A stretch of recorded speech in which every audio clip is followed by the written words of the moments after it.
Bueno, acá tenemos a Maggie a punto de tirarse a la piscina. ¿A Maggie? ¿Esa es Maggie? Sí, es Maggie acá. Acá la tenemos a Maggie. Igualita. Llega el verano, como decía Claudia, y es muy frecuente la aparición de las otitis, en este caso otitis externas, para diferenciarla de lo que son las otitis medias, que las vemos fundamentalmente en invierno asociadas a cuadros respiratorios altos. Ir a piscinas, ir a la playa, los taponcitos de cerumen en el oído son el combo perfecto para que aparezca este tipo de problemas. Vamos a la primera plaquita para ver la definición. Otitis. La otitis externa es una infección aguda de la piel del conducto auditivo causada por bacterias. Las más comunes son las pseudomonas.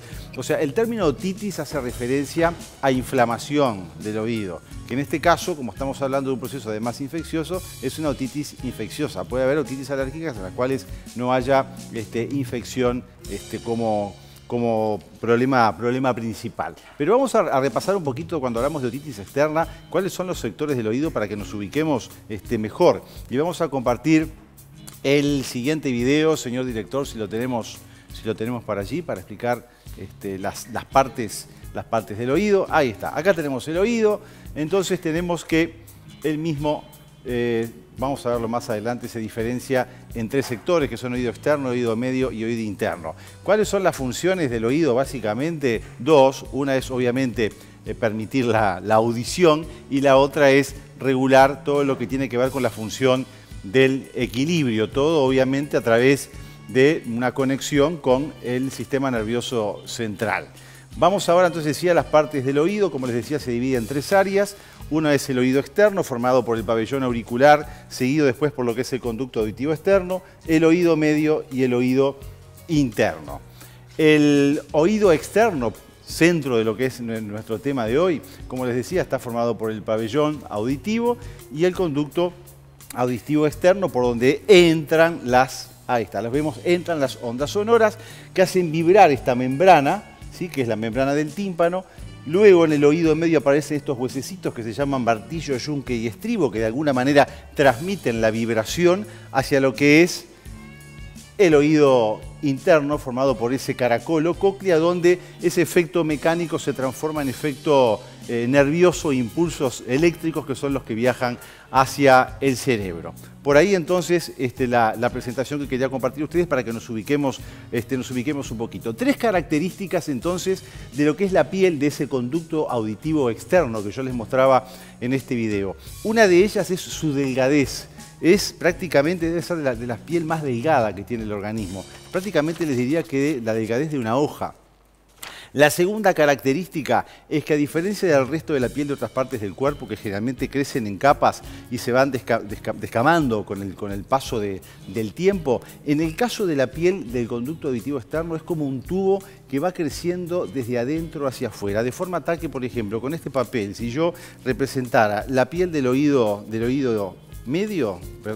externo y hago una mancha, esa mancha que vemos acá, a medida que va pasando el tiempo, va desde la parte interna hacia la parte externa, o sea, como si fuera arrastrando desde la zona del tímpano, hacia afuera. Y la tercera característica es la producción de cera o cerumen, que todos conocemos, que en realidad tiene una función específica. ¿La función específica cuál es? Es la de protección.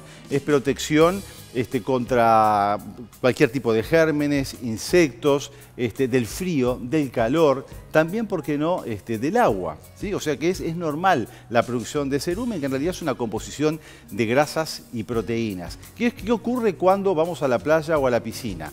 Muchas veces hay personas que tienen la particularidad de juntar mucha agua en el oído, producto de que producen mucho cerumen o mucha cera. Entonces, si se forma un tapón o tienen capaz que un conducto auditivo externo un poco estrecho en alguna zona, el agua se acumula y configura un perfecto caldo de cultivo. ¿Sabes? Esos gérmenes empiezan a proliferar ahí adentro y empieza a aparecer la distinta sintomatología que después vamos a estar repasando. Yo acá intenté representar lo que sería entonces el pabellón auricular y lo que sería el conducto auditivo externo abierto, y en este lado la membrana del tímpano, ¿sí? Ahí tenemos la membrana del tímpano. Entonces, y ahí tenemos el ejemplo de lo que es entonces la acumulación de cera o cerumen dentro del oído. Lo que hacemos muchas veces, y es lo incorrecto, es intentar meter estos dispositivos, que son los hisopitos, y hacer esto, intentando sacar, y lo único que hacemos es el efecto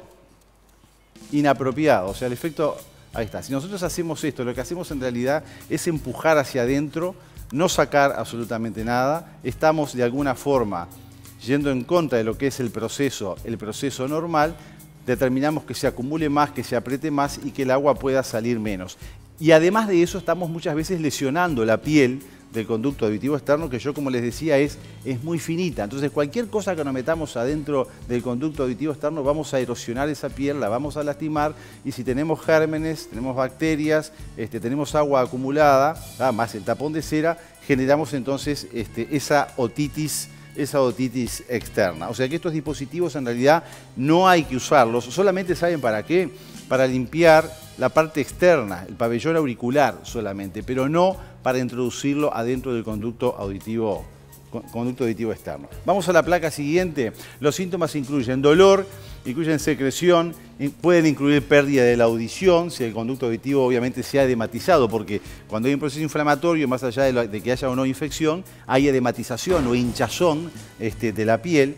Y la manipulación del pabellón auricular causa dolor. O sea, alguna persona que está con dolor de oído, ustedes le hacen así, le mueven el tragus, que es esta parte, o le hacen simplemente un movimiento, un ligero movimiento. La verdad que el dolor muchas veces puede ser insoportable. El que haya una otitis externa no quiere decir que haya una pérdida de audición, y hay que tener eso muy en cuenta. Una persona que sufre una pérdida abrupta de la audición puede ser por otras causas, si no vayan a pensar que solamente es por una otitis, pueden ser por fenómenos que ocurren más adentro, incluso en el cerebro. Pero lo que importa es que este oído externo, como vimos el medio, el interno, es todo muy pequeño, está todo muy junto y muy cerca del cerebro. Entonces hay que tener mucho cuidado con las otitis, consultar ante la aparición de cualquier síntoma de estos que veíamos en la lista, y no automedicarse y autotratarse, porque puede llevar a complicaciones muy importantes. Lo último que quería decirles, el tema de las gotas. Han escuchado hablar por ahí agua oxigenada, han escuchado hablar de alcohol, algunos hacen soluciones de vinagre, hay gotitas con antibiótico, todo bárbaro, pero no las utilicen sin una prescripción adecuada. Porque el agua oxigenada hay que usarla en determinada concentración, generalmente lo hace el otorrino para hacer un lavado, para evitar sacar ese exceso de cerumen que hay.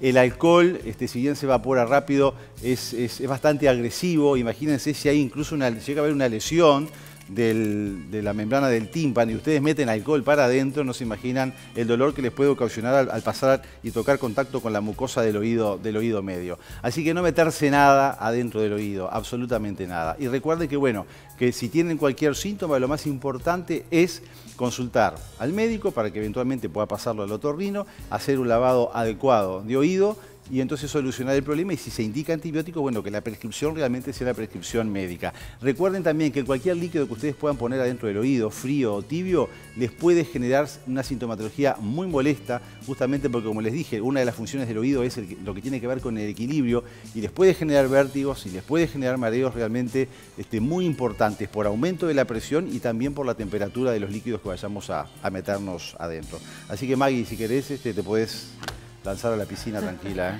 Cuidándote, usar taponcitos. Aquellas personas que tienen otitis frecuentes. Algunos también usan, a veces algunos también silicona. Gotitas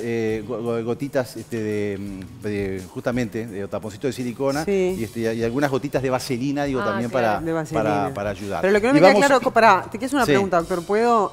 ¿Cómo higienizamos la parte interior del oído entonces? Porque muchas veces, te voy a decir, nosotros trabajando acá, que utilizamos auricular y todo eso, requiere que te lo higienices. Sí, claro. Solamente a nivel de lo que sería la puertita, por llamarlo de alguna manera, para no usar, o sea, solamente acá. El resto del cerumen que se va produciendo adentro del conducto auditivo externo, solito va saliendo. Bueno. Entonces, solamente utilizar estos dispositivos para lo que es la limpieza de todas las... Del entorno. De todos los canales, no los voy a mencionar, del pabellón auricular, y apenitas en la puerta si hay algo visible, pero no hacia adentro. No ir al otorrino y que nos hagan... Exactamente. Y teníamos una fotito para compartir, que es lo que habitualmente, que me decía acá Dani, que es muy asquerosa, pero bueno, esta es la realidad.